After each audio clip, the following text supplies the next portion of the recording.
कोणताही बदल सुरुवातीला कठीण किंवा अशक्य वाटेल, मध्यात सगळ्यात बेकार वाटेल, पण शेवटी सगळ्यात चांगला वाटेल. हे आयुष्य नेहमी मोठी स्वप्न बघणाऱ्या आणि ऊर्जेने भरलेल्या क्रांतिकारी लोकांची परीक्षा घेत असते. जे लोक दुसऱ्याचं मन वाचू शकतात ते बुद्धिमानी असतात, परंतु जे लोक स्वतःला वाचू शकतात ते ज्ञानी असतात.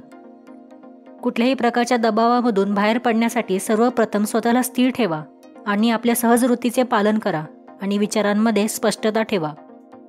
उद्देशपूर्ण जीवनच तुमच्या जीवनाचा मुख्य उद्देश असला पाहिजे. ज्या गोष्टी करायला आपल्याला भीती वाटते आणि त्या गोष्टी जर तुम्ही केल्या तर तुम्ही निडर बनता. सगळ्यात चांगली इन्व्हेस्टमेंट स्वतःमध्ये इन्व्हेस्ट करणे आहे. जेव्हा तुम्ही असे करता तेव्हा फक्त तुमचंच आयुष्य नाही सुधारत, तर तुमच्या आसपासच्या लोकांचं देखील जीवन सुधारतं. कुठलाही खेळ खेळताना खेळाडूने आपले सगळं ध्यान त्याच्या लक्ष्यावर केंद्रित करायला हवं आणि योग्य दिशेला फोकस करायला हवा. तसं केलं नाही तर चांगले रिझल्ट प्राप्त होत नाहीत.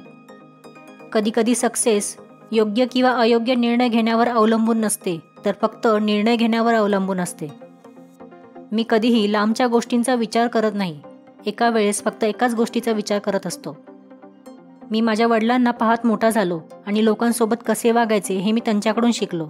ती एक शांत स्वभावाची व्यक्ती होती आणि ते कधी रागवलेले दिसले नाहीत. मी कोणाशीही माझी तुलना करू शकत नाही. दररोज आपला सर्वोत्तम दिवस असू शकत नाही. कधीकधी मी शून्यावर देखील असू शकतो. माझ्याकडे कोणतेच ध्येय नव्हते, त्यामुळे माझे सगळं लक्ष क्रिकेट खेळण्यावर होते.